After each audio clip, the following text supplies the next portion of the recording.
Swayam Prabha. Digital India. Educated India.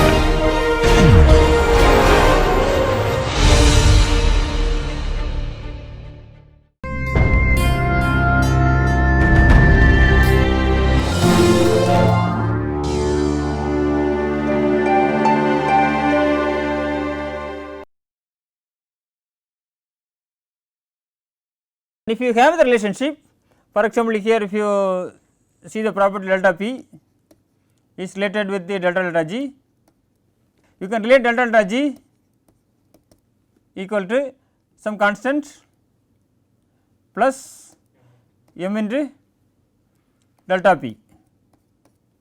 So, delta P is a property value and C is a constant, because if you make a straight line, right, if you see the values like this, right, we can use this equation to calculate delta delta G, and then you can see whether you can predict. So, if you have some set of values and you frame the equation, and then if you have new mutation, right, you know the C and M and substitute value delta P, you can calculate delta delta G, right, you can predict stability if you have this a good correlation. For example, if a single property cannot account the stability of this mutant, what can we do, what the other options?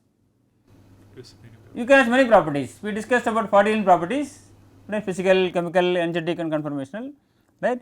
You can use different properties based on multiple regression technique, because you extend these variables. We try to fit these equations with known values using principle of least squares, and we get the constant values, right, for actually m1, m2 and so on, right, you can add this. Once the constant values are known, the coefficients are known, then for any mutant you calculate the properties and use this equation to predict the stability. This is based on multiple regression technique. Then also there are different other techniques such as knowledge based prediction, because you can obtain the information from the mutation and we can use the information for prediction. Then we can use a classification regression tool, the average assignment method, pair potentials as well as sequence based prediction. So, currently in the literature several methods are available for predicting the stability change upon mutation. So, we will discuss the few methods, right, mainly the average assignment methods, pair potentials as well as how to predict from the sequence. So, if you search the Protham data, you will get plenty of data. So, we look into this data, right, you can see several data you can see the repetition. For example, if you see the alanine to valine for any particular protein, you can see this data can be obtained at different temperature or different pH or different buffers and different concentrations. In this case, you can have different data for the same mutations. You have to check carefully, and first we need to remove the duplication of data. It is also possible that same data could be reported from different papers, right, because research is open to everyone. So, not necessarily that only one group should do the particular type of research, because it is very competitive. So, many groups at the same time work on same proteins. In this case, when they get the data, they will publish with their information, they will publish. So, it is possible to have the same data from different groups. In order to accumulate the data, so the Protham considers all the papers published in the literature, because we are not sure which one we need to take. So, in this case, we have to remove the duplication in different ways. If it is unique, you can take the data as it is. If it is duplicated, you can check the data, either you read the papers and see the method, which method they use, or see the average values. If the data are very close, for example, say the deviation of less than 1 kilocalorie per mole, right, in this case you can take the average for the particular mutant. If it is very deviated, you can remove the outliers and get these average values, and you can use that values for constructing a model. And you can also try to predict the extreme stability on what conditions, why it is extreme stability, that also you can try to analyze. So, now then you can also consider secondary structure as well as orbital accessibility, right, you can see this effect. If you want to do this, if the structure is not available, then we can either you can predict or you can discard the data. So, you can both options, only we can predict the secondary structure and ASA, and you can use for prediction, right, or if you do not have, if you need only the structure information, then if it is not there, then you can discard this data. So, finally, we can develop the data set. So, if you have the data set, right, with all the data, then we can construct the frequency of mutations. This is the data I show for all the mutations. When you construct your data set by removing all the duplicate data, and if you take only the unique data, so you will get the similar type of matrix, right, with your data set. What is how many data in this matrix? Usually we get 20 into 19, this is equal to 380 mutations. As I discussed earlier, so all the mutations are not uniform. Some cases we have more number of data, some cases we have less number of data, right, depending upon this, right, the mutant type. Mainly alanine mutations we have more number of data, and other mutations, for example glycine to methionine is 0. So, many cases we have less number of data. The average assignment method works based on number of data. So, if you have more number of data, then you will get better results. If you have less number of data, in that case we do not know about the performance of that method for that particular mutant. So, here I show you the frequency of stabilizing and destabilizing mutations.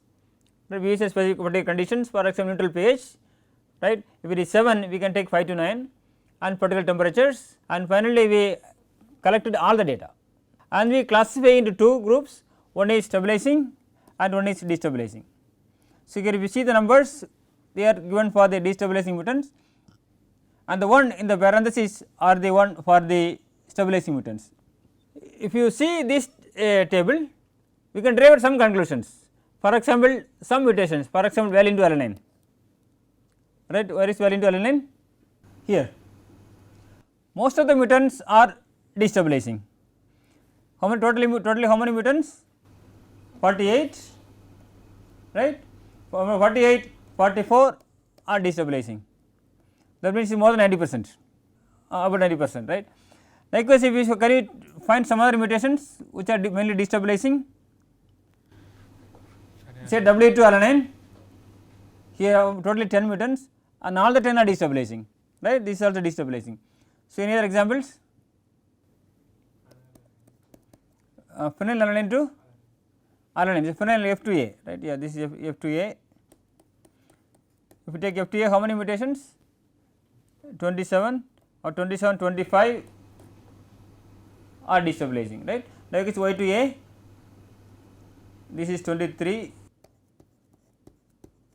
I2A 37 for 37, I2T 8 by 8.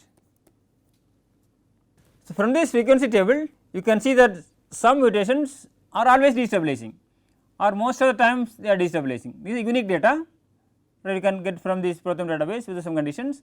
This way the number of data are less, but you can see a trend. Likewise, if you see the stabilizing mutations, for example, you take N to I. What is the case of N to I? 2 out of 2 by 2, right, this 2 by 2. There are only 2 mutations are stabilizing, or both of them are stabilizing. What is K to S? There is only 1, this 1 by 1. So, any other stabilizing mutations, if you see here, this is a 2, E to W, right, this out of 2, both are stabilizing. But the numbers are very less because it is very difficult to stabilize a protein compared to destabilizing a protein, because if you make any mutations they will destabilize a protein. So, because it is very important to enhance the mutations, this way the stabilizing mutations are less.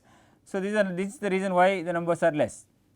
And if you have some cases, they will both stabilize and destabilize. For example, take K to M, right, out of 9, if you take K to M, 9, 4 are destabilizing and 5 by 9 are stabilizing. In this case we do not know, if you change the lysine to methionine, it may stabilize or it may destabilize. So, can you tell some other example which can act as both stabilizing and destabilizing? E to L,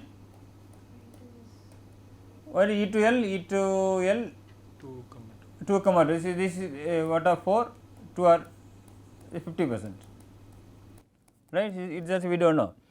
So, if you do the average assignment method, if you can see many mutants are destabilizing, for example valine to alanine, if you have a new mutation valine to alanine, you can assign okay this is destabilizing, or if you find a mutation, right, asparagine to isoleucine, you can easily say that okay this will stabilize, On the other hand, in some cases, right, for example, V2I, E2K, right, what is the V2I? This has V2I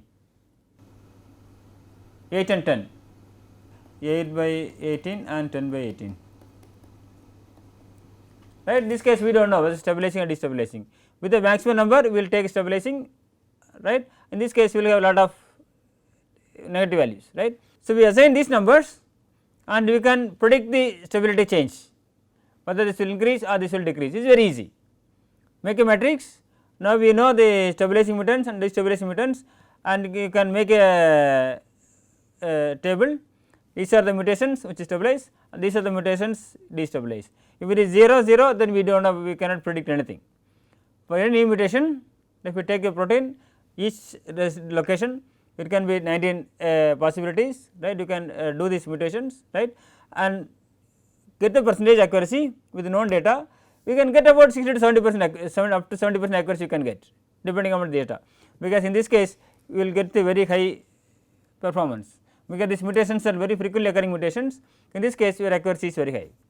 So, what will happen if the stabilizing and destabilizing effects, even in the stabilizing effects, some cases few of them are in the other hand, right, because this one we considered all the mutants together. Now, it is possible to classify these mutants based on the secondary structure or based on solvent accessibility.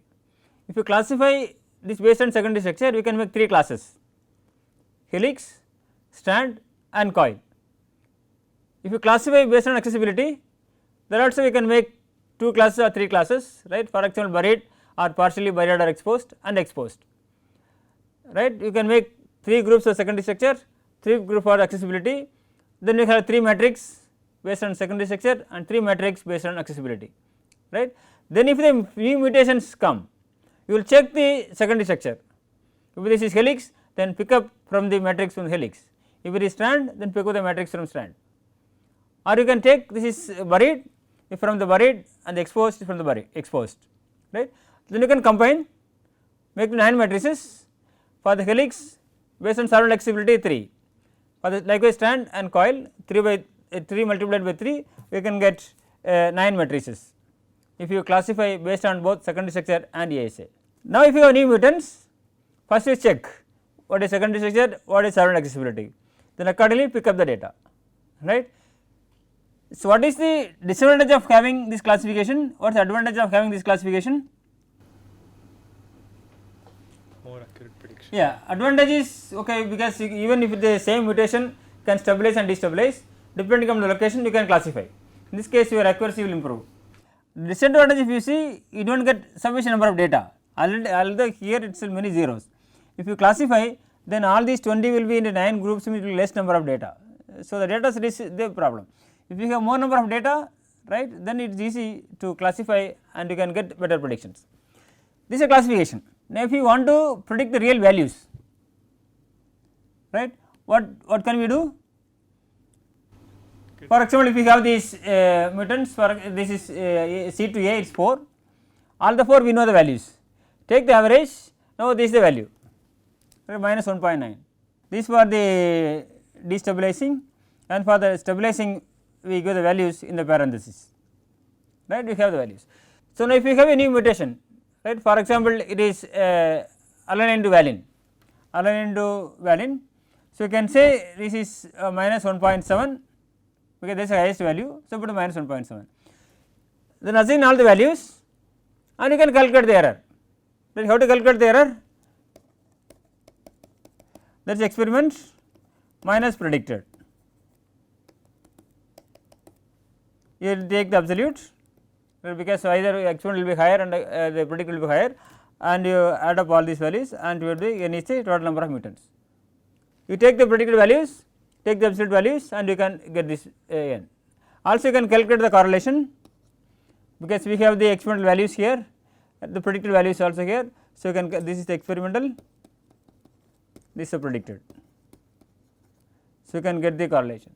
Okay, so, what is the status? If you do like this, you can get around up to an accuracy of about 70%. You can discriminate the stabilizing and destabilizing, but if you classify with the secondary structure and ASA, you can increase this up to 80%. right. This is the, if you make the different tests, then you can get up to 80%. Take the correlation, this is about around 0.5, and here also you can see the correlation about 0.7. So that means if you make any method, this is the minimum accuracy and correlation you can get, right, just from the assigning the method. Now you can add more information to increase the performance, right. Let us see what are the other different methods. So one of the most popular methods, this is based on energy, because energies are very important for the different interactions, and if you mutate a specific residue, this will spoil the energy, it will disturb the energy or improve the energy. This can tell you whether this will increase the stability or decrease the stability. For getting this energetic approach, so what can we do? First we need to know, right, what will happen if a particular residue is mutated to other residues. That means if you have residue A, how far this is interacting with other residues, how these residues making contacts, if you mutate, how the contacts will change. Second aspect is what is the torsion angle for this particular residue. If you change the conformation, how this will change the conformation, how this affects the stability of the mutations. Based on these aspects, first we need to know, we collect a set of proteins, for example around 4000 proteins, they are with high resolution, maybe less than 2 or 2.5 angstrom, and the less sequence identity. Then we classify into different groups, location of each residues based on ASA and the secondary structure, right. This will give you the environment. Then see, then finally we need to do the potentials, how far each residue in each secondary structure or depending on each accessibility, they are making contacts with the different residues. Likewise you can see the torsion potential, how far the conformation will change, how the conformation will affect the stability. So once you have these values, we have it for the wild type. When you take the mutation, you replace the residues, so that what will happen if alanine fell into mutated valine. So take these tables, take the new values, right, and then you predict the stability that delta G mutant minus delta G wild, because the wild type we know that when you make the mutation changes we know, from that you will calculate the delta G mutant minus wild. Okay, I will explain how to do that. First we classify the atoms into different types. Here we make 50 different types for different amino acids. For example, this is the carbon C alpha. For glycine only hydrogen is a side chain. So here we treated this glycine carbon separately. For all the carbons which have the C beta, we take it as 1. Likewise a nitrogen, all these nitrogens we take a separate type. Likewise we have different types of atoms, we treat separately. So we made into 4 different types of atoms based on location and the connectivity and the chemical nature. So what is the chemical nature, where this atom is located and where it is connected, right. So we have the 40 different types of atom types, 36, 37, 40, 40, right. So now for all these 40 types of atoms, we can calculate the distance potential using the preference of residue pairs. You can see the G or D, this for any particular distance, ING or any specific residues, right, alanine to valine, alanine to aspartic acid, right. So what the preference of having these 2 residues in contact with any specific distance, say for example 6 angstrom or 8 angstrom, and here the same distance totally how many contacts. Using this information you can calculate the torsion potentials is the minus kT logarithmic of this probability to get the torsion potentials. This will give you the distribution of residue pairs INJ at any distance d, right. You can optimize the distance, right, with using different distances. Finally how this will relate with the experimental data, we can optimize the distance, fine. So when you get the torsion distance potentials done.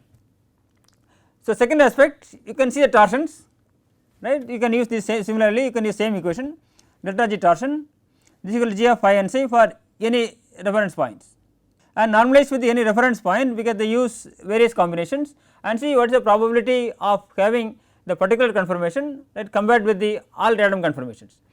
Then we convert this into potential by multiplying with minus kT logarithmic of this one, right, you can see torsion potentials. So 2 different aspects, one is based on distance, one is based on torsion, then you combine these 2, right. So here you can see the torsion potential and the distance potential, right, and this is a constant. This is a kind of multiple regression technique. For all the cases we know the values, because we know the delta G torsion and delta G the distance potential. Delta delta G we know. Then we use principle of least squares. So, use the least square fit.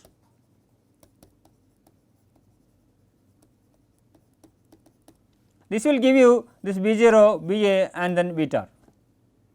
Once we get these values, then for any data you know the G and zeta, substitute the values and you can get delta delta G. Right, here show the results. For example, if you take the 1538 mutations from Protham database, right, because here you can label database. So, you can see the relationship between experimental delta G and the predicted delta G. So, you can see the accuracy about 85%. Accuracy means distinguishing stabilizing and destabilizing mutants, and the correlation is exact relationship between experimental and the predicted values, right, this is 0.86. Now, the question is how this performance varies with respect to secondary structure or with respect to solvent accessibility. So, I show the data. So, we classify the ASA in different ranges 0 to 2, 2 to 30 and so on. So, these numbers also we made a classification such a way that the data can be related with the stability with the highest performance. So, accuracy it is about 90% if it is buried. Even the case of beta strand, if it is buried, then you can see it more than 90%.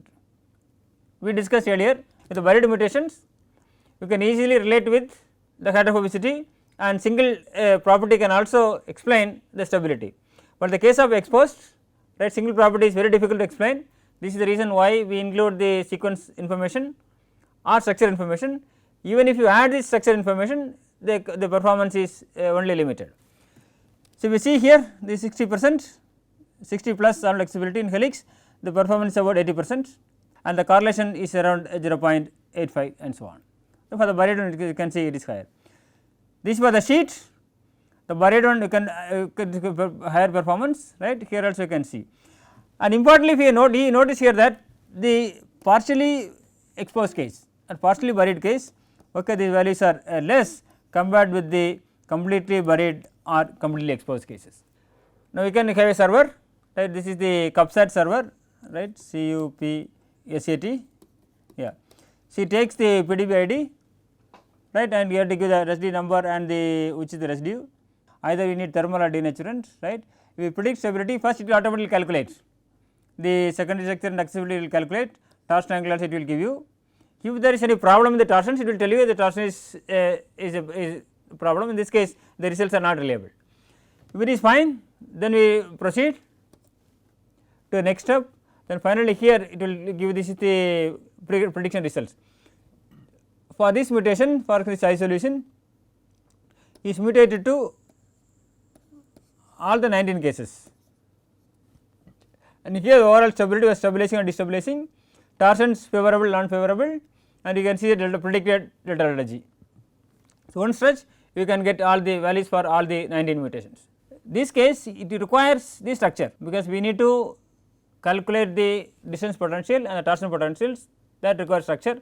Based on that they check the available database and then see how they are attributed in terms of distance and torsion potentials, and we can get the delta G values. If the structure is not available, then what to do? There are two different ways. One is you can do the modeling to get the structure and use the server, or we are trying to get a new method just from sequence information, right, because in the average assignment method I mentioned that if this mutation is aligned to valin, it can be stabilizing or destabilizing, right, depending upon the values. Then the sequence information we can tell if aligned to valin and the neighboring residue is aspartic acid, and then this could be a stabilizing residues. So, you can make rules, right. In this case you can take all the information, wild type residue, mutation residues and neighboring residue information, right, all this information we take that, and then we can develop the rules. For example, wild type residue is alanine, right. So, A is the wild type residue, A is mutated to any other residue, and if the neighboring residue contains glutamic acid, then this is destabilizing, right. In this case you use various options available. So, it could this rule can predict up to the accuracy of 97%. Second condition, with the wild type residue glutamic acid, this mutated to other residues, and the second neighbor, this is the N terminal, this is the C terminal, right. Second neighbor is this EM, then this will stabilize the protein, and we have set of data. So, we could get an accuracy of 100%. So, here the problem is, if we have more number of mutations and we could accommodate all the mutations with less number of rules, we can get better accuracy, right. So, we consider about 3000 mutations and made about 100 rules, that means approximately 30 mutations. Some cases we have 100, sometimes we have less. If because data are very high, like the valine to alanine mutations, right, then we can predict with high confidence. So, we have the server, right, this can get an accuracy of 82% and the correlation of 0.7.